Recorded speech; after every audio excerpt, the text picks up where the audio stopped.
Hola, bienvenidos de nuevo a otro episodio de nuestro podcast favorito, Tus amigas las hormonas. Hoy tengo el auténtico placer de no solo traer a un amigo, sino probablemente a una de las personas que más sabe de ciencias de la alimentación, que es Miguel López, que es dietista, nutricionista, es doctor en ciencias de la alimentación y además es investigador en la Universidad Francisco de Vitoria. Millones de gracias por venir, Miguel. O sea, la verdad que agradecerte a ti, que es un auténtico placer estar contigo, o sea, que en este caso compartir este espacio y todo lo que podamos aportar, encantado. Hombre, contigo cada cosa que dices son factos, así que creo que la gente va a tener que empezar ya con el boli como yo y a escribir porque vas a romper no solo muchos mitos, sino probablemente muchas cabezas, ¿eh? Porque cada información, creo que es de las pocas personas a las que sigo que aprendo y te lo digo siempre, o sea, contigo se aprende cada día y es algo raro en redes sociales aprender y sobre todo solo con la voluntad de enseñar a la gente, no tienes un interés secundario detrás, así que al final tu conocimiento vale extra porque es profundamente blanco y gracias por la labor que haces, lo primero. Sí, o sea, yo creo que una de las cosas que creo que pasa muchas veces es que yo soy un poco investigador, pero sí que es cierto que muchas veces la parte de investigación creo que falta trasladar ese conocimiento a la población general y muchas veces cuando no se traslada ese conocimiento científico, pues hace que en redes sociales o en otra serie de ambientes empiecen a aparecer mensajes que se alejan de ese conocimiento. Entonces creo que es tan importante la labor de crear conocimiento científico, así como de trasladarlo a la gente y que la gente sepa realmente cuál es la evidencia, porque si no, estamos un poco en la situación un poco en la que estamos actualmente, que es ese caos o esa desinformación de cada uno dice una cosa distinta, hay estudios para todo, o ese tipo de cosas, que a mí la verdad que como científico, pues joder, me sabe mal, e intento aportar en esa área. Y antes de entrar ya en materia, un poco para la gente que te conozca, ¿por qué decidiste estudiar nutrición y luego por qué decidiste un poco especializarte en esa investigación de ciencias de la alimentación?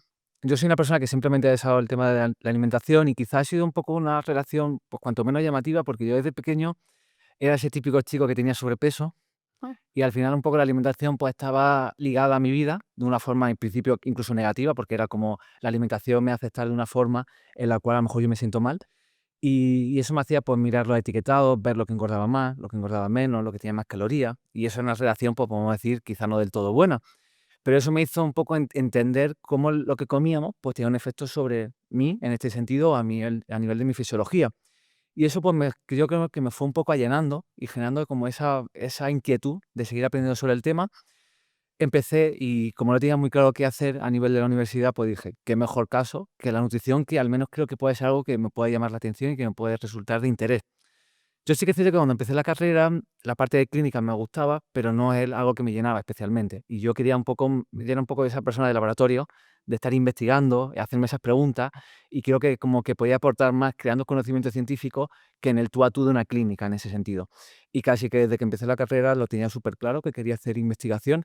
Es cierto que un poco por las circunstancias de la vida, o sea, he estado pasando consulta casi 6 años, 7 años, mientras lo compaginaba con la tesis doctoral, un poco por la situación precaria de la investigación en España, obviamente, que compaginaba la tesis doctoral con la consulta. Y es cierto que la consulta me dio una perspectiva de la realidad, porque muchas veces vivimos en el mundo de los artículos científicos, pero es verdad que es interesante y es importante saber qué pasa en el día a día, porque una cosa es lo que diga un estudio científico, pero es interesante saber el entorno o qué son las inquietudes que tiene la población.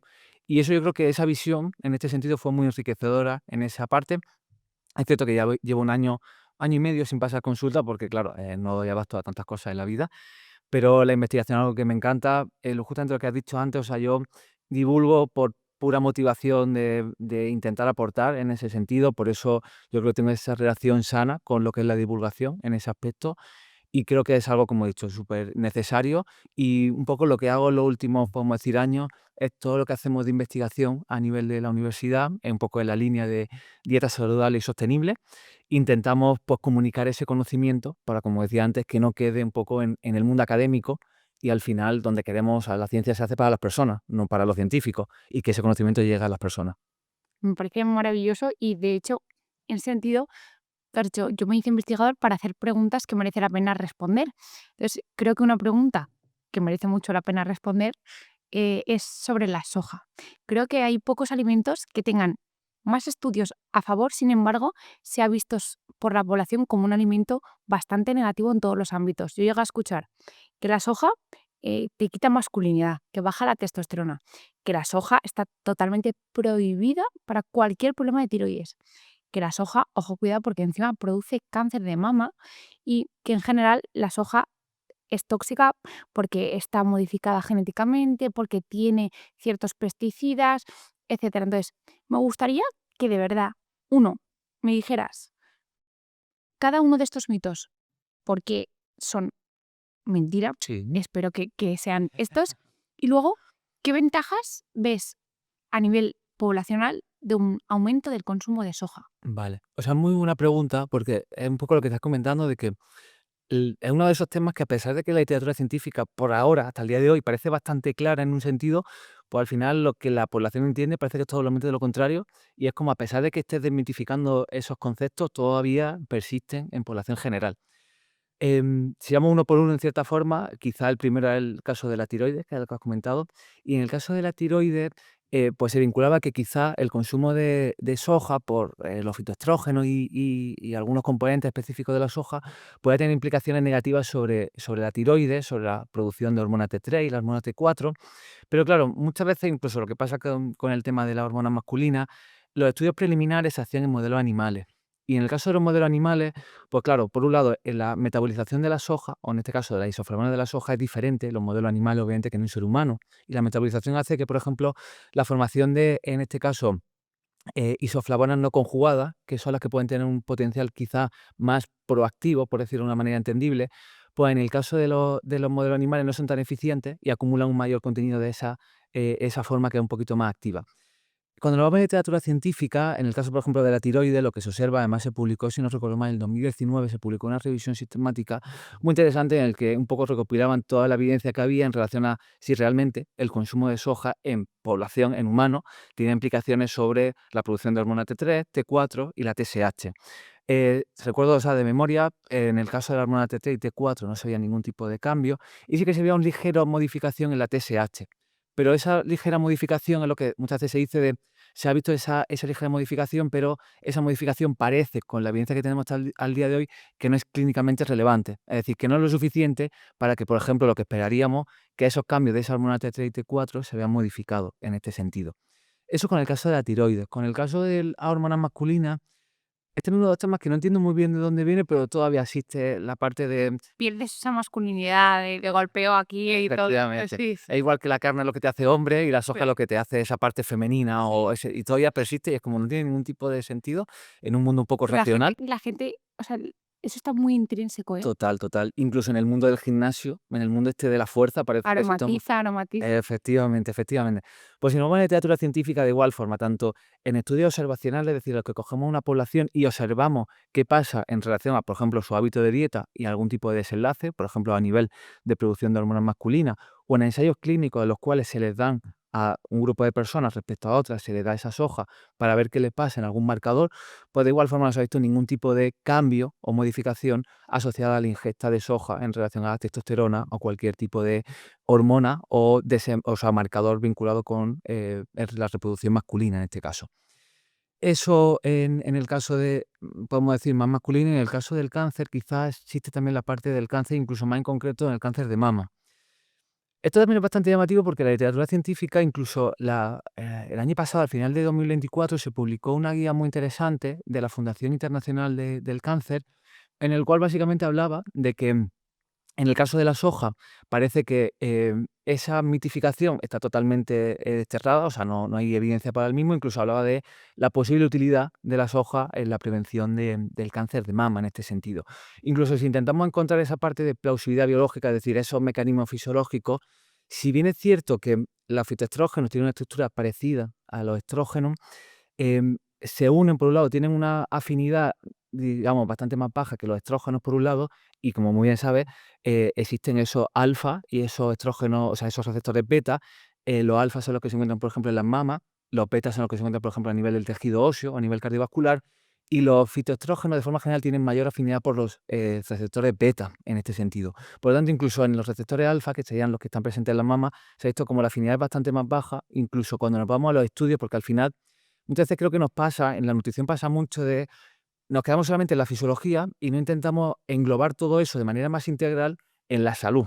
en el qué pasa realmente en la población cuando consume esto o tiene ese hábito. Y si ese planteamiento, esa hipótesis fuera cierta, es decir, que potencialmente a nivel fisiológico tuviese esas implicaciones, tendríamos que observar que las personas que consumen soja, de forma general, tienen mayor riesgo de enfermedad, por ejemplo, entendida como cáncer, y en este caso, por ejemplo, cáncer de mama. Pero la realidad es que no lo observamos. Y esto ya no es solamente una cosa de un único estudio, porque en la ciencia no se construye por un único estudio, hay estudios para todo, obviamente, sino que se construye por múltiples estudios que se replican en diferentes poblaciones y observamos la misma tendencia. Entonces, creo que en esos tres grandes mitos, quizá con la soja, queda bastante claro que lejos de ser problemático, por ejemplo, a nivel de hormonas masculinas, no hay un efecto asociado a su consumo.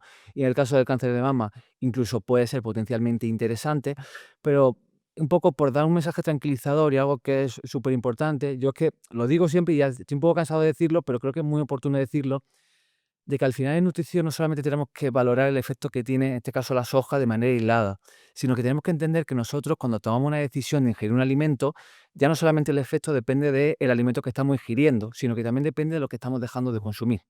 Entonces, a lo mejor cuando una persona incrementa, por ejemplo, el consumo de tofu, o el consumo de tempe, o el consumo de soja texturizada, por decir algún derivado, habitualmente o en muchos casos puede dejar de consumir una serie de alimentos que en muchas situaciones pueden ser más problemáticos, por ejemplo, la carne roja no procesada o la carne procesada. Entonces, lejos de ser un problema, puede ser una opción bastante interesante porque sabemos de una manera bastante clara, por las diferentes líneas de evidencia científica, que cuando desplazamos el consumo de este tipo de fuentes de proteína de origen animal, como la carne, la desplazamos a favor de fuentes vegetales, como la soja, pues conseguimos lo que decimos que es el objetivo en la ciencia de la salud, que es que una persona viva más y viva mejor, en este caso. Entonces, Miguel, me ha gustado mucho porque has dicho, tan importante es lo que tomamos como lo que dejamos de tomar y la soja, entre otras cosas, además de esos famosos fitoestrógenos, que por cierto también están en otros alimentos que nadie demoniza, como las semillas de lino, etcétera, además de las famosas isoflavonas, la soja tiene un gran porcentaje de Sí, proteínas, sí. tiene un gran porcentaje de fibra y tiene otros compuestos que en global lo hacen un alimento cuya riqueza nutricional es muy alta. Entonces, en este sentido, y sabiendo que es un alimento relativamente económico, que tiene una riqueza nutricional muy alta, que es un alimento muy alto en proteínas, ahora a todo el mundo nos encantan las proteínas, entonces, ostras, es una buena opción. Me gustaría que me dijeras, ¿es seguro tomar soja en niños? Porque recientemente salió un estudio o una decisión en Francia de, ojo, cuidado, que van a limitar el consumo de soja en colegios. Sí. ¿Esto crees que es una decisión acertada en busca de el mayor beneficio a nivel de salud, tanto de niños como de la población? Sí, la verdad que fue una noticia bastante llamativa porque la tomó lo que es la Agencia de Seguridad Alimentaria a nivel de Francia, que es como el análogo, el equivalente de la ESAN en España, que es la Agencia Española de Seguridad Alimentaria y Nutrición. Y esa decisión venía un poco derivada de lo que se conoce un principio de precaución. Es decir, solamente tienen en cuenta los potenciales efectos adversos, pero en ningún momento los potenciales efectos beneficiosos.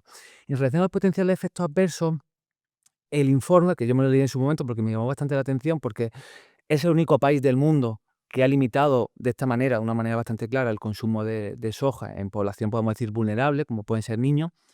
Cuando lees el informe en relación a, ellos establecen cuál es la ingesta de la población, cuál es la ingesta máxima tolerable que podían consumir y a partir de ahí, pues ellos extrapolan que el consumo ya de por sí es bastante alto en relación a la dosis que ellos consideran que es la máxima permisible. La realidad es que los estudios bajo los cuales se fundamentan son principalmente estudios en modelos animales que ante la ausencia de evidencia pues hacen algún tipo de extrapolación.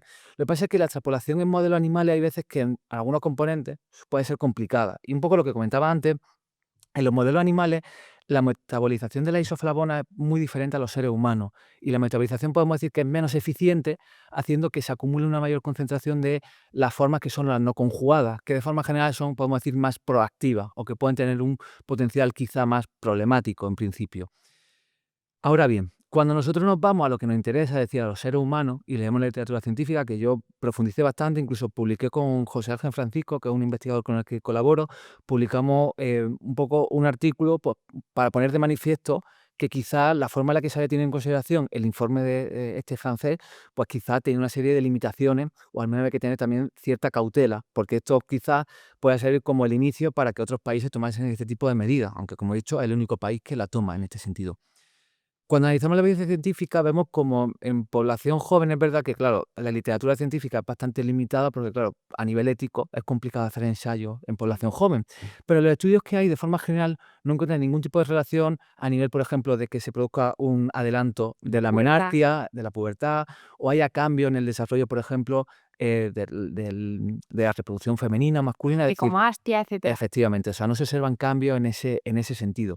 Por lo tanto, parece bastante cuestionable este planteamiento, incluso si lo vamos, por ejemplo, a otra serie de guías, por decirlo de alguna forma, por ejemplo, en Estados Unidos se publicó el año pasado el informe que el Comité Científico, en este sentido, para las recomendaciones dietéticas americanas, aunque bueno, por diferentes circunstancias esto no se va a tener en consideración, pero bueno, el informe técnico, que básicamente está hecho por los mejores científicos del mundo en nutrición, establecían como, ya no incluso que lo establecían que no consumirlo, incluso recomendaban que entre las diferentes fuentes de proteína vegetal, la soja puede ser interesante en este tipo de población.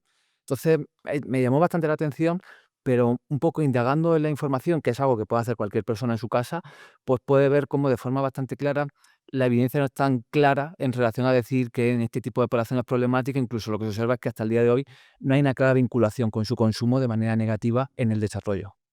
Corrígeme si me equivoco, podemos decir de manera general que la soja es un alimento no solo seguro con la información que tenemos actualmente, sino que además nos aporta proteínas y otros micronutrientes que hacen muy saludable la incorporación. ¿Estamos diciendo que todo el mundo solo deba tomar soja como proteína? No.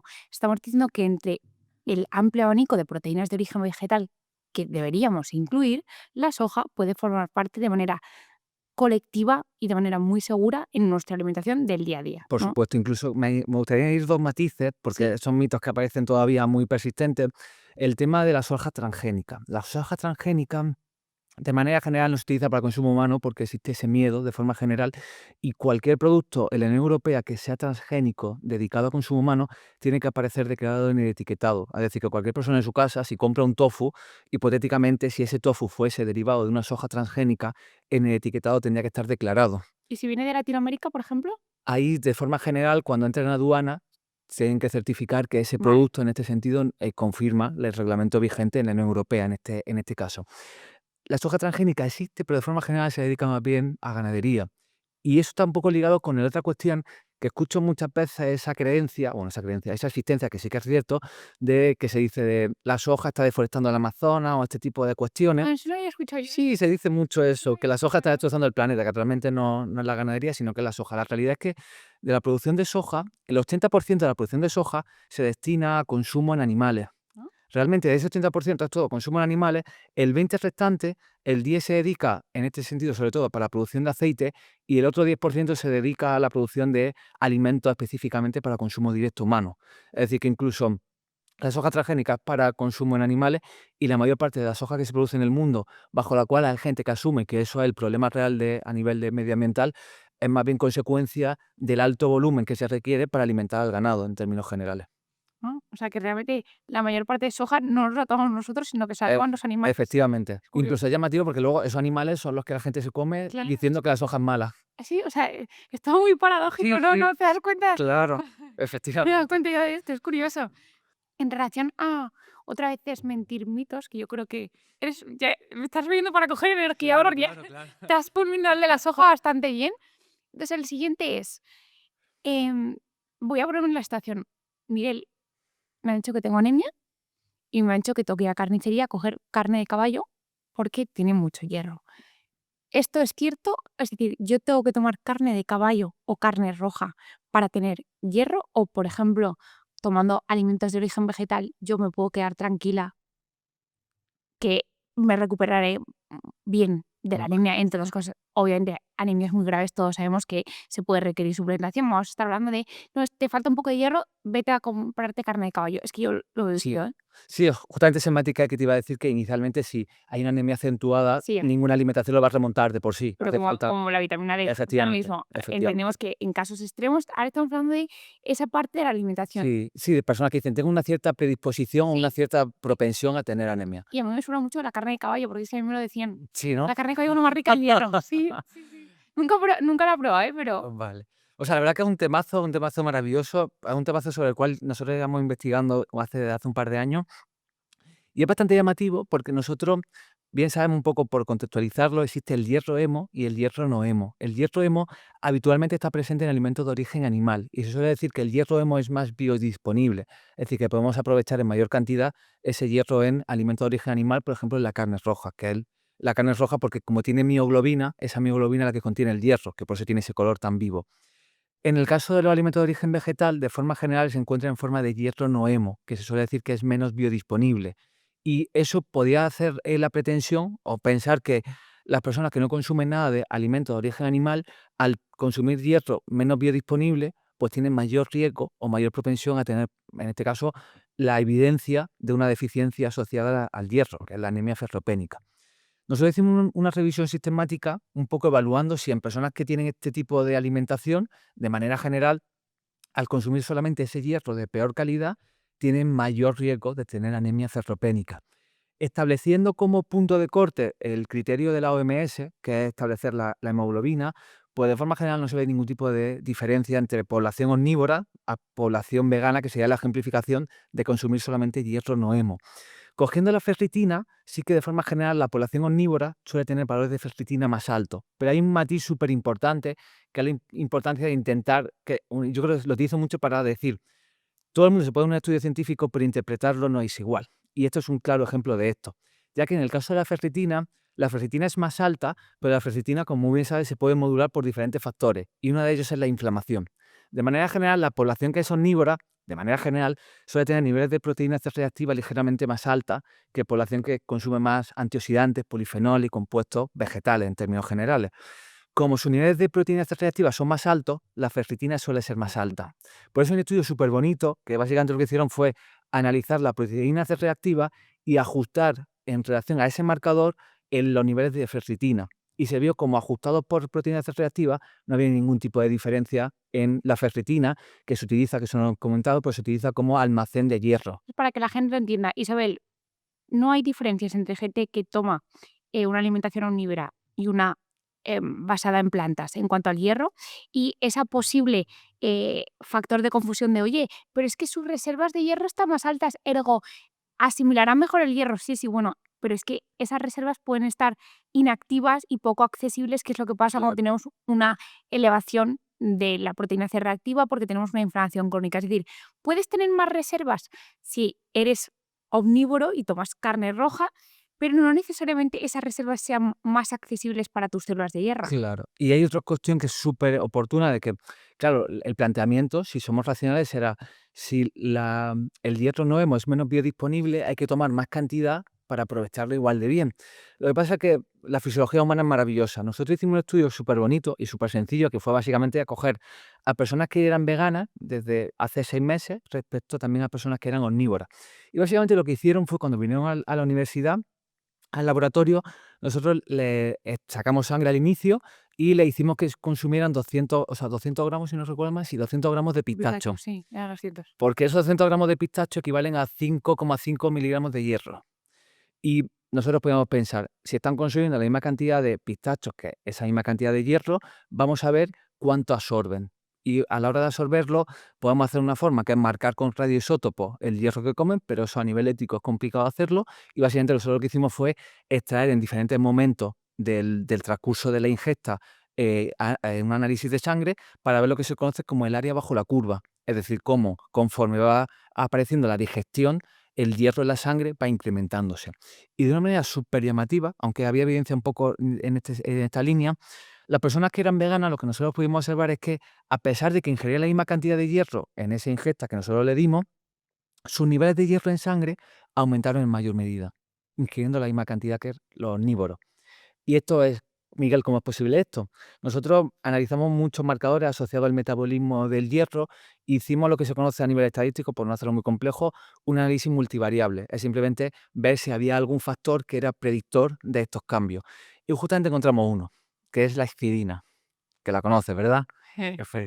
La hexidina es una hormona súper importante a la hora de regular el hierro, la absorción.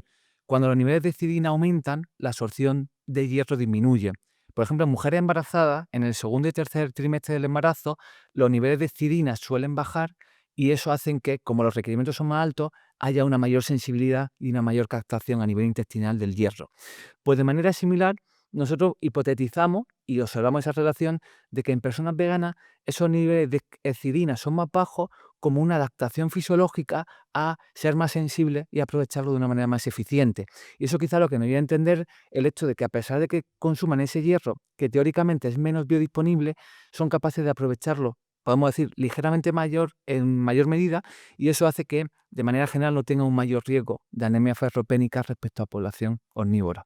Entonces, ya has dado 2 preguntas, 2 factos. La soja no es perjudicial y por no tomar carne o no tomar alimentos de origen animal no vamos a tener más riesgo de tener anemia ni falta de hierro, porque nuestro cuerpo es una máquina maravillosa de adaptación y tiene esa capacidad de producir una hormona. Es que yo siempre digo, cuando el cuerpo humano produce una hormona es que tiene un papel clave. Si no, el cuerpo humano es una máquina perfecta de ahorrar energía, no la produciría. Es que nos acabas de decir, es que existe una hormona que produce nuestro hígado, que es la epsidina, que se encarga sobre todo, de regular la absorción de hierro. Y una hormona tan importante que es capaz de reducir su propia síntesis para favorecer la absorción. Ergo, nuestro cuerpo está totalmente preparado para adaptarse a, con alimentos de origen vegetal, tener el suficiente hierro. Claro. E incluso hay otro matiz, incluso por seguir hilando todo esto, de que el hierro hemo, lo que nosotros podemos observar es que nuestro cuerpo es capaz de modular muy bien cuánto aprovecha en relación a cuál sea la necesidad y cuál sea la presencia a nivel fisiológica en el organismo. El hierro hemo no hay tanta capacidad de modularlo y se ingiere en mayor medida. Y hay una relación muy clara en mayor consumo de hierro hemo y empieza a haber cada vez más estudios con mayor riesgo de cáncer colorectal. Y eso ajustado por consumo de grasa saturada, que podría ser el mediador o el factor de confusión. El hierro hemo actúa como cofactor de una reacción que se llama reacción de Fenton, que es una reacción en la que se forman radicales libres. Y quizá cuando se dicen, aunque esto es un poco secundario, pero cuando se dice cuáles son los motivos por el cual, por ejemplo, la carne roja no procesada o la procesada puede estar ligado con un mayor riesgo a nivel colorectal, pues ya a lo mejor no solamente la concentración de grasa saturada o los nitratos o nitritos en el caso de la carne procesada, sino que incluso lo que mucha gente todavía idealiza como el hierro hemo como lo mejor de todo, incluso en las cantidades de consumo actual, pues quizá puede ser uno de los motivos por los cuales ese mayor riesgo a nivel de cáncer colorectal se vea ligado en este caso. Porque hay un dato que últimamente no paro de decir, pero creo que es oportuno que lo digamos, que lo sepamos, y es el consumo de carne en España. ¿Sabes cuánta carne se consume en España? No, 110 kilogramos al año. Eso equivale a 280 gramos al día, por persona. por O persona. sea, una persona, yo, o sea, que si me pongo como persona, que no es que lo haga, pero consumo 110 kilos solo de carne, Solo de carne, sin incluir pescado. Con pescado son 130, creo, y eso equivalen aproximadamente 280 gramos al día. al día Al de día. carne. Y claro, muchas veces cuando dice la gente: "Hay que consumir más legumbres o algún alimento", dice: "No, es que es muy monótono, muy repetitivo", y consumimos 280 gramos al día, y a la gente de forma general no le parece que consume tanta cantidad de carne. Entonces, en ese Es volumen, verdad, ¿eh? O sea, este dato me ha roto a mí la cabeza. claro, y por ejemplo, en el caso de las legumbres, en España se consumen 9 gramos, al día de legumbres, eso equivale a 70 gramos a la semana. A la Eh, a semana. la semana, 70 gramos a la semana. Quiere decir que en un solo día, un español promedio está consumiendo la misma cantidad de legumbres que en un mes. Es que, claro, o sea, voy a repetir un segundo, o sea, Sí. al día, es que no sé, me parecen unas cifras importantes que creo que cuando siempre decimos hay que consumir más frutas, verduras y legumbres, yo personalmente asumo que realmente se hace, pero claro, tú me das estas cifras y, Claro. y yo intuyo, o sea, un español promedio consume a la semana 70 gramos de legumbres y en cambio al día Entonces, más de 270 gramos de carne. efectivamente. Y claro, muchas veces se dice, claro, con el tipo de alimentación, eso lo escucho en redes sociales, con la alimentación que tenemos hoy en día, todo el mundo está enfermo, la enfermedad cardiovascular no para de incrementarse, pero claro, es normal porque realmente la adecuación de la ingesta, en este caso las recomendaciones, está muy alejada en este sentido de lo que podemos establecer como lo óptimo. Y muchas veces no, en España el consumo de carne está desmesuradamente elevado. Y por eso, que es un poco hilándolo con todo esto, por eso en esos volúmenes de consumo el hierro hemo podemos decir que se consume una cantidad, pues podemos decir, reseñable. Y en ese volumen o en esa ingesta, pues el hierro hemo puede favorecer la producción de esos radicales libres que se interconectan de una manera bastante clara con muchas enfermedades, como en este caso puede ser el cáncer colorectal. Entonces podemos decir, Miguel, que realmente existen 2 hierros y el que deberíamos priorizar es precisamente el hierro no hemo, porque no solo nos ayuda a tener el hierro que se necesita para un montón de reacciones, sino que además tiene ese efecto protector porque no tiene esas reacciones a nivel del colon, a nivel de inflamación crónica, así que es todo un win-win. Claro, por supuesto, incluso por un poco establecer una conclusión un poco más holística de todo esto al final, y por no caer en lo que se conoce como el nutricionismo, es decir que un alimento es bueno porque tiene muchos nutrientes, que esto no he parado, estoy cansado de escuchar esto, y hay como movimientos que dicen que cuanto más nutrientes tenga un alimento mejor. Al final realmente a mí me da igual que un alimento tenga 500 millones de nutrientes y cuando la persona lo ingiere vemos que no vive más y mejor, es decir, que vemos que incrementa el riesgo de algunas condiciones. Pues, por ejemplo, Pero el brócoli tiene muchos nutrientes y es bueno. claro, sí, pero por ejemplo, el vino, hay gente que No, dice que tiene claro, mucho sí, resveratrol bueno, y porque tenga resveratrol no quiere decir sí. que sea bueno. No, no, claro, claro. Entonces, a nosotros lo que nos interesa es ver que esos nutrientes se traduzcan en última instancia en que la población vive más y mejor. Entonces, en el caso del hierro, ya no solamente el efecto de ese hierro de manera aislada, sino que el hierro, por ejemplo, en fuentes vegetales lo podemos encontrar, por ejemplo, en legumbres, o en este caso en algunas semillas o algunos frutos secos de manera un poquito más específica. Entonces, ya no solamente que tengan ese hierro, sino que también, por ejemplo, tienen más fibra, o por ejemplo, también tienen grasas que de forma general es más insaturada. Y en el conjunto global de todo ello, ya no solamente el efecto aislado de ese nutriente, sino el conjunto de la matriz. Y eso nos ayuda a entender por qué en todos los estudios, de una manera bastante clara, vemos cómo el desplazamiento, por ejemplo, de legumbres a favor de las legumbres respecto a, por ejemplo, carne, pues se traduce en resultados bastante espectaculares en relación a mejorar la salud. Me ha gustado mucho, me han impresionado mucho las cifras y te quiero decir otro melón, a ver si sigues ahí en esta dinámica, que es, a ver, una yo no tomo carne y pescado, pero tomo huevos y lácteos. Entonces, realmente cubro mi vitamina B12 y además es súper completo porque ¿qué tipo de dieta es buena si tengo que tomarme sí o sí obligatoriamente una vitamina? ¿Qué hay de cierto en que los huevos y los lácteos son fuente de vitamina B12? ¿Y qué hay de cierto en que la dieta basada en plantas no es tan buena porque obligatoriamente me haces tomar, Miguel, un suplemento de vitamina B12? Sí, la verdad es otro de mazo que también no he parado de escuchar este tipo de argumentos. En relación al primero, y para entenderlo, o sea, la vitamina B12 no es de origen per se animal, es de origen microbiano. Lo generan los procariotas, o generan procariotas como arquea o alguna bacteria, y está presente en algunos animales, por ejemplo, en los rumiantes, en las vacas, como son poligástricos, al ser poligástricos en su rumen, en su microbiota, son capaces de formar vitamina B12 adquiriendo a través del pasto, por ejemplo, el cobalto, que es el cofactor que les permite producir esa vitamina B12. Por ejemplo, en las gallinas o en todo lo que no sea un poligástrico, todo lo que no sea una vaca, pueden obtener esa vitamina B12 a través del pasto en el cual esos microorganismos lo ingieren con esa vitamina B12 en última instancia. Los seres humanos pues hemos llegado un poco al consenso de que quizá es oportuno limpiar las verduras o los alimentos, porque al limpiarlos estamos evitando consumir, pues en este caso, algún tipo de microorganismo o intoxicarnos. Si nosotros ingiriésemos los vegetales sucios, potencialmente incorporaríamos esa vitamina B12. Por eso hay muchos animales que de forma general ningún animal puede obtener de manera, o puede sintetizar, mejor dicho, esa vitamina B12. Y los animales en muchos casos los tienen de manera natural a través del, digamos, del el vegetal o esos alimentos que podemos decir que están sucios. Pero podemos decir que por una relación el riesgo-beneficio, pues parece compensarse el consumir los vegetales o los alimentos limpios en este sentido y en este caso pueden incorporar esa vitamina B12 de forma exógena. En el caso de los alimentos de origen animal, si nos ponemos un poco así exquisitos, por decirlo de alguna forma, realmente la producción animal es diferente a la que podemos idealizar en una antigüedad. De forma general, la producción, de una manera bastante clara, se produce en intensivo. Incluso ahora mismo estoy diciendo esta cifra de memoria, pero si no recuerdo mal, el 80-85% de la producción animal es en intensivo. Es decir, son la mayor parte de lo que consumimos de alimentos animales no están en esa situación idílica que pensamos que están pastando, todos súper felices, sino que viven en unas condiciones que hacen que no puedan obtener esa vitamina B12 o ese cobalto de la naturaleza. Y en muchos casos, básicamente, hay que suplementarlo. Entonces, muchas veces, ese argumento de decir, yo no me suplemento, en este sentido, te estás suplementando de una manera u otra. O te estás alimentando de un animal que está suplementado, o te estás suplementando tú en última instancia.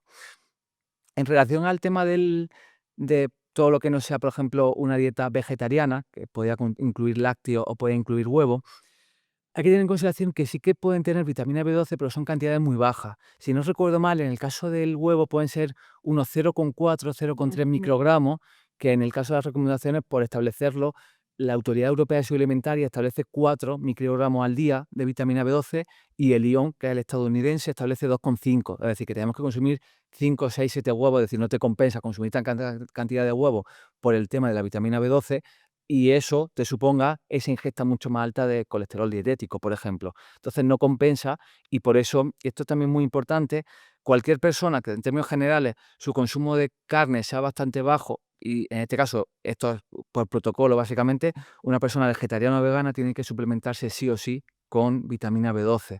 Incluso al ser una vitamina hidrosoluble, pone tanta problemática con el hecho de consumir una cantidad que diga, No es que a tiene lo límite mejor, máximo. O claro, sea, por se eso, elimina, no hay toxicidad documentada. Igual que, por ejemplo, con la vitamina B3, que también es hidrosoluble, sí que puede llegar a haber alguna toxicidad, o con la B6, con la B1, con la B12 no existe toxicidad documentada. claro, por eso. Entonces incluso es oportuna esa cuestión preventiva, es decir, cuando yo ya percibo que estoy disminuyendo ese consumo, hacerlo de manera preventiva para evitar que se magnifique en esa deficiencia que, como muy bien sabes, puede dar lugar a problemas a nivel de deterioro cognitivo, a nivel mental bastante serio. Irreversi Irreversible. y además, alteraciones de la marcha irreversibles. Yo siempre tengo un poco de conflicto, Miguel, esto extiende un poco lo que te iba a contar del podcast, pero mm, parece que cuando suplementamos con vitamina D nadie se cuestiona el suplementarlo.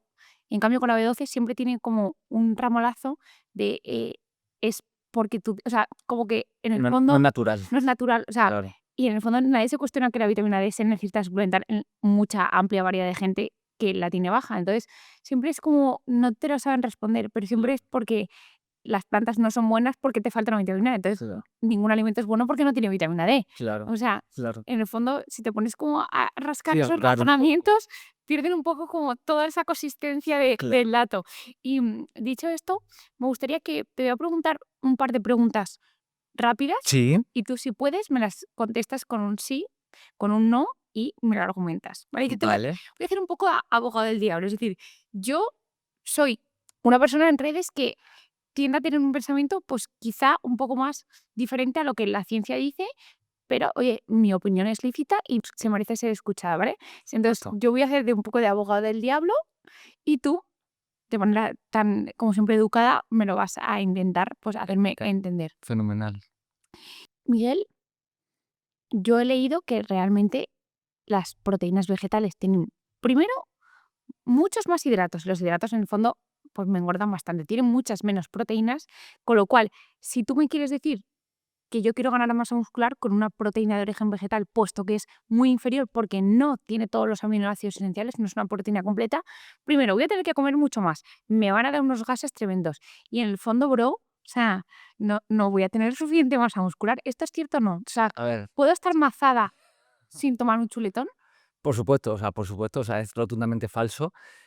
Podríamos estar hablando mucho rato sobre esto, pero básicamente por sintetizarlo, por un lado, los requerimientos de proteína son mucho más bajos de lo que habitualmente la gente piensa, que muchas veces creo que vivimos un poco obsesionados con la proteína y por eso vamos al supermercado, está todo lleno de proteína y parece que tienes que incorporar 500 gramos de proteína porque si no te quedas sin masa muscular. Realmente necesitamos menos cantidad de proteína de la que habitualmente pensamos, eso por un lado. Y por otro lado, la parte de la calidad de la proteína. Sí que es cierto que de manera aislada, si analizamos cada alimento de manera específica, puede ser ligeramente más baja la calidad de la proteína con algunos marcadores que se utilizan a nivel de laboratorio, pero a nosotros lo que nos interesa es saber qué pasa en un contexto real. ¿Qué quiero decir? De forma general, nadie consume solamente avena a lo largo del día, sino que a lo mejor una persona consume avena en el desayuno, puede consumir algo de frutos secos al media mañana o por la tarde, puede consumir algo de arroz integral al mediodía, es decir, consume diferentes fuentes de proteína de origen vegetal a lo largo del día. Y eso es algo que podemos entenderlo, aunque esto es más complejo, como una complementación, que no hace falta que sea en el mismo momento del día, sino a lo largo del día.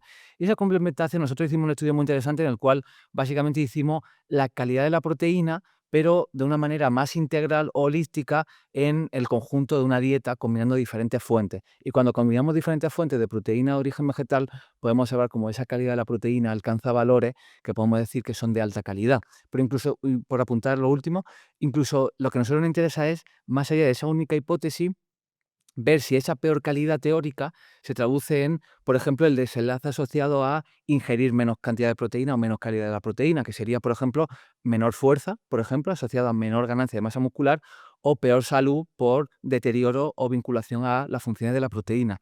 Lo que podemos observar, nosotros hicimos una metaanálisis, una revisión sistemática, analizando todos los estudios que evaluaban el efecto de una dieta con solamente proteínas vegetales respecto al efecto de una dieta que consumían tanto proteínas vegetales como animales.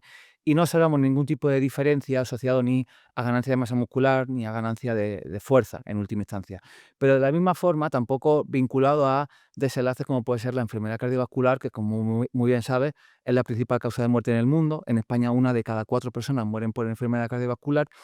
Y lo que yo un poco digo últimamente es la paradoja de la proteína, porque lo que sabemos es que la proteína de peor calidad, por ejemplo, la proteína de las legumbres o los frutos secos, a pesar de ser de peor calidad, es de mejor calidad para tu salud, porque cuando la consumimos en mayor medida que otras fuentes de calidad mejor, como puede ser la carne, vemos cómo la enfermedad cardiovascular tiende a mejorar o tiende a reducirse el riesgo. Entonces, vale, me estás convenciendo que puedo ponerme mazada tomando proteínas de origen vegetal y que encima mi corazón me lo agradecerá. Pero, vale, pues ahora voy al supermercado y quiero comprar una bebida de avena. Pero giro en envase y veo que pone agua, avena y aceite de girasol. Me han dicho que el aceite de girasol es de lo peor y no lleva aceite de oliva, porque todo lo que no lleve aceite de oliva es malo, el aceite de girasol, el aceite de semillas en general es malo porque tiene mucho omega 6, que es inflamatorio. Entonces me estás diciendo que yo puedo ser saludable tomando alimentos de origen vegetal y lo primero que voy al supermercado me encuentro la bazofia de aceite de girasol. ¿Es cierto o no es cierto? A ver, también es bastante mito. O sea, por un lado, la cantidad que se utiliza de aceite de girasol es por una cuestión tecnológica, por ejemplo, en una bebida vegetal y las cantidades son muy bajas, es decir, que no sean cantidades Yo lo que he visto químicamente, máximo es 1 o 2%. por eso, que no son cantidades nada relevantes. Pero incluso si hablásemos de cantidades mayores, en el caso que tuviesen algún otro alimento, se utilizase, es que incluso es algo bastante llamativo, esto también daría para hablar mucho rato, lo del omega 6 y omega 3, pero realmente cuando hagamos los estudios y observamos el consumo de algunos aceites, vemos que como de forma general suelen salir mucho mejor parados, por ejemplo, que la mantequilla o que otra fuente de grasa saturada como el aceite de palma o el aceite de coco, en este caso, de una manera bastante clara. Entonces, en el caso de este ejemplo que me has dicho, no sería ningún problema, aunque tuviese cantidades más altas, pero porque las cantidades son especialmente poco relevantes. ¿Y es mejor consumir el aceite de girasol normal o el alto oleico? Sí puede ser. Si yo quiero Sí. cocinar en mi casa, quiero cocinar y por economía necesito consumir uno de los dos. ¿Me recomendarías tú, como doctor en ciencias de la alimentación, el aceite de girasol normal o el alto oleico? A ver, o sea, en términos de salud, por la literatura científica que yo he leído, no hay especialmente grandes diferencias. Sí que es cierto que a nivel tecnológico, al tener una mayor concentración de ácido, o sea, de oleico, eso hace que pueda ser, podemos decir, un poquito más estable. Y esa mayor estabilidad pues, hace que potencialmente los posibles efectos asociados, y sobre todo utilizamos ese aceite para hacer múltiples frituras o utilizarlo en diferentes técnicas, pues minimizar la formación de esos componentes.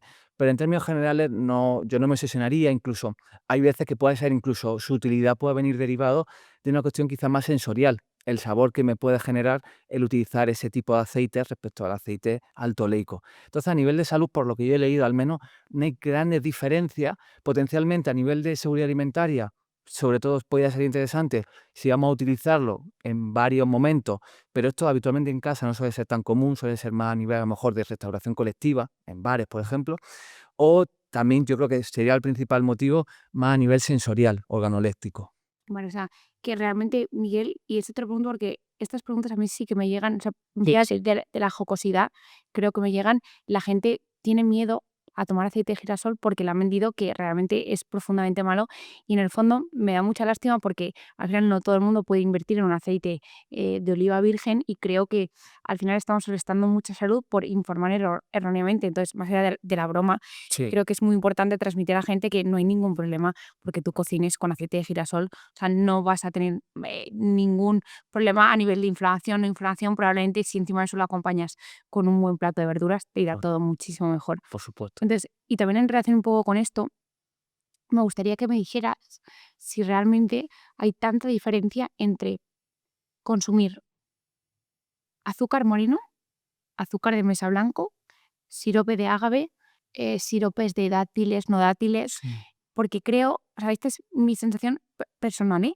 Creo que cada vez más, oye, la gente comparte sus recetas, siempre le da un toque sin azúcar y pone probablemente mucha más cantidad de un sirope de agave, un sirope de dátil, que si incluyera un porcentaje pequeño de azúcar. Entonces, creo que al final, bajo el halo ese de no es azúcar de mesa, es sirope de no sé qué, estamos también abusando de esos endulzantes que, ostras, igual lo analizas, igual las que entran por las que salen, incluso no te sale bien la matemática. Entonces, a nivel de salud general, Miguel, ¿tú cómo clasificarías estos azúcares que te he dicho?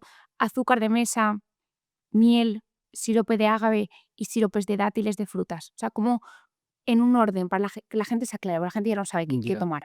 ya. A ver, o sea, un poco lo que has comentado de que al final, cuando nosotros utilizamos este tipo de productos, lo utilizamos para endulzar. Y o sea, esa parte de dulzor lo aporta la sacarosa. Entonces, sí que es cierto que pueden tener una concentración ligeramente más baja de sacarosa, de ese azúcar, pero realmente no son cantidades tan diferentes al azúcar blanco, a ese azúcar refinado. Y muchas veces, claro, por un lado, ese efecto a lo que has dicho, de pensar que como es más saludable, pues puede añadir un poquito más, y por otro lado, que como no está tan dulce, pues le añade un poquito más para conseguir ese dulzor que yo asocio que debería tener ese producto. Entonces, claro, si lo ponemos en esa igualdad de condiciones, realmente la cantidad de sacarosa que estás tomando, esa cantidad de azúcar, podemos decir que es equivalente.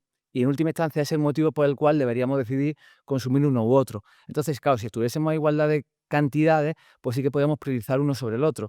Pero como muchas veces, habitualmente, por un lado, por ese efecto de pensar que es más saludable y por otro lado, por el efecto de pensar que como tengo que endulzarlo para tener ese dulzor que yo quiero que tenga ese producto, añado más cantidad, la cantidad, podemos decir, la ración de consumo que habitualmente empleamos, haría que en última instancia la cantidad que podemos estar consumiendo de sacarosa fuese bastante equivalente. Entonces, yo de forma general lo que intento decir es priorizar una alimentación en la cual incluyamos vegetales, o sea, podemos decir alimentos que sean, podemos decir, integral o mínimamente procesados, y cuando nosotros consumimos algún alimento que consideramos que de forma general no son los más idóneos, pues disfrutar de la vida en última instancia y no obsesionarnos con establecer un alimento que sea todo súper sano. O sea, que en este caso también dar un poco más de flexibilidad mental en este sentido. O sea, me parece muy importante y es un poco, ostras, todo el mundo sabemos que no debemos tomar un brownie todos los días. Entonces, sabiendo la excepcionalidad del asunto, una vez que te lo vayas a tomar y sabiendo que ese alimento en concreto no te va a sumar salud, ¿vale?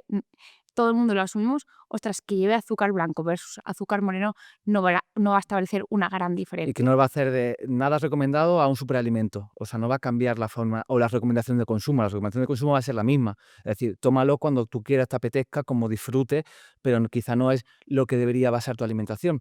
Pero por eso creo que es más oportuno el establecer esa flexibilidad mental y no estar obsesionados con pensar que porque tenga crema de dátiles ya es maravilloso y puedes consumir incluso más cantidad de que consumirías Es un normalmente. abusable. Efectivamente. Entonces, Miguel, para terminar, quiero resumir, o sea, porque has dado muchos datos. Has dicho, primero, por una parte, la soja a día de hoy no ha demostrado tener ningún riesgo para la tiroides, para el cáncer, no te va a quitar masculinidad. A la misma vez, el hierro de origen vegetal, curiosamente, es igual de eficiente para mantener un adecuado estatus de hierro en la salud general, incluso por esa parte que genera menos inflamación puede ser incluso positivo, dado que la inflamación crónica de bajo grado es un problema de salud global y implicado en muchas enfermedades, desde cáncer cardiovascular, enfermedades autoinmunes, enfermedades metabólicas. Por otra parte, además, has comentado, ostras, que porque tú sigas una dieta donde necesariamente tengas que suplementarte con vitamina B12 no es inferior, y has abierto el melón de, es que probablemente el animal que tú consumes ha sido suplementado con la vitamina B12 porque él mismo no la puede producir. A la misma vez nos has contado que podemos obtener unos resultados de salud, de músculo, igual de buenos si optas por una dieta basada en plantas. Además, nos has contado la cifra alarmante de bajo consumo de legumbres versus consumo de carne en España, y probablemente sea muy extrapolable en general a cualquier país. También nos has dado un poco de luz en, ostras, no queramos dar la vuelta al rizo. Cuando disfrutes de algo, disfrútalo, sea con azúcar refinado, blanco, moreno. Me gustaría que, para terminar el podcast, tienes un micrófono que te está escuchando todo el mundo, incluso la gente más contraria y más reacia a lo que tú puedes estar contándonos, gente. Pero que te dice, mira, Miguel, te voy a dejar un par de minutos para que me intentes convencer. Te prometo que me quito todos mis prejuicios y te intento escuchar. ¿Qué mensaje te gustaría dejar en toda la gente que te escuchara ahora mismo con respecto a cómo tú ves la alimentación, pero sobre todo para, no con polémica, sino, ostras, yo quiero que aprendas esto porque quiero que vivas más y mejor. Claro, efectivamente. O sea, lo que voy a intentar transmitir es algo totalmente genuino por todo lo que yo he podido leer, porque al final es un poco la traducción de todo el conocimiento científico que hasta el día de hoy tenemos. Y es que de una forma bastante clara sabemos que, de forma general, lo que es bueno para nosotros también es bueno para el medio ambiente, que eso quizás no hemos hablado tanto sobre ello, pero hoy en día es súper importante entender que ya no solamente el efecto que tiene sobre mi salud, sino también el efecto que tiene en el medio ambiente en el que vivimos. Y de una manera bastante consistente sabemos que aumentar el consumo de alimentos de origen vegetal integral implica tanto beneficios para mi salud como las del medio ambiente. Y eso creo que es muy oportuno. Y para que la gente no se lleve como esa sensación de, este me está diciendo que me tengo que hacer vegano, tengo que ser una dieta vegana, la realidad es que no, la realidad es que yo creo que hay que transmitir un mensaje más tranquilizador en el sentido de, con que tu alimentación empiece a ser cada vez más vegetal, ya es una evolución maravillosa. Y no es cuestión de que de un día para otro tengas que dejar de consumir toda la carne que venías consumiendo, toda la cantidad de huevos, de leche, sino empezar a hacer cambios siendo consecuente de que hay margen de mejora. Y si antes, por ejemplo, no consumías nada de legumbres, pues con que ya empieces a introducir una ración de legumbre a la semana, ya es una evolución maravillosa. Para que de esa manera empezamos a generar ese cambio que en última instancia sea conservable y en este caso lo podamos conseguir. Incluso si tengo este altavoz y puedo llegar a más gente, al final la alimentación es tan compleja que lo que una persona decide comer viene condicionado por muchos factores. Muchas veces pensamos que nosotros decidimos lo que consumimos, pero la realidad es que esto no es tan así. Y al final, a nivel poco de medios de comunicación, a nivel de decisiones gubernamentales, de qué se priva o qué se tasa a nivel de consumo, entonces esto es algo tan complejo que necesitamos que todos los actores de la cadena alimentaria o que influyen sobre lo que consumimos vayan alineados en este sentido, que las decisiones gubernamentales se alineen en este camino, que toda la industria alimentaria o gran parte de la industria alimentaria favorezca este tipo de cambios, de transiciones, para que al final y al cabo para la población sea más sencillo tomar estas decisiones. Porque claro, el consumo de, por ejemplo, de carne no es que la gente quiera hacerlo, pero quizá a lo mejor el contexto o el entorno favorece ese tipo de acciones. Entonces creo que, por un lado, tenemos que ser consumidores informados, pero también que todas las personas que influyen sobre lo que consumimos también sean conscientes y responsables de ese tipo de decisiones. Perfecto, creo que no lo puedes terminar mejor y millones de gracias por venir al podcast y lo vuelvo a decir porque es una cosa que no quiero repetirme como más que el ajo, pero creo que el tema de las redes sociales se ha convertido en un mundo muy hostil, ¿vale? Y creo que muchas veces tiende a ser un poco hasta desagradable y damos por hecho las cosas buenas porque asumimos que la persona lo va a saber. Pero como nunca es tarde si la dicha es buena, yo te quiero dar las gracias públicamente por la labor que haces, porque enseñas de manera genuina. Tus enseñanzas nunca parten de un punto de juzgar a la gente, que creo que es muy importante y yo así lo siento como consumidora de tu contenido, que sabes que aparte de amiga, te considero para mí uno de los mejores referentes, o sea, aprendo siempre de ti. Y te quiero agradecer la manera en la que lo enseñas, porque favoreces mucho más que la gente permanezca en tu discurso en vez de buscar esos ataques emocionales. Así que sé que es complicado, Miguel, y sé que muchas veces se te quitarán un poco las ganas, pero si te sirve de algo, a mí me ayudas. Bueno, Así que millones de gracias por estar aquí y a todo el mundo que nos está escuchando dejaré todos los datos de Miguel, tanto su Instagram como todas las partes y yo creo que si no lo conocéis ya, os vais a enamorar de todo lo que sabe, de la manera en la que lo enseña y creo que si todos hiciéramos un pelín más de caso a lo que nos informa, yo creo que todos saldríamos mucho mejor. Y nada, espero que tengáis un buen día y nos vemos en el próximo episodio. Chao.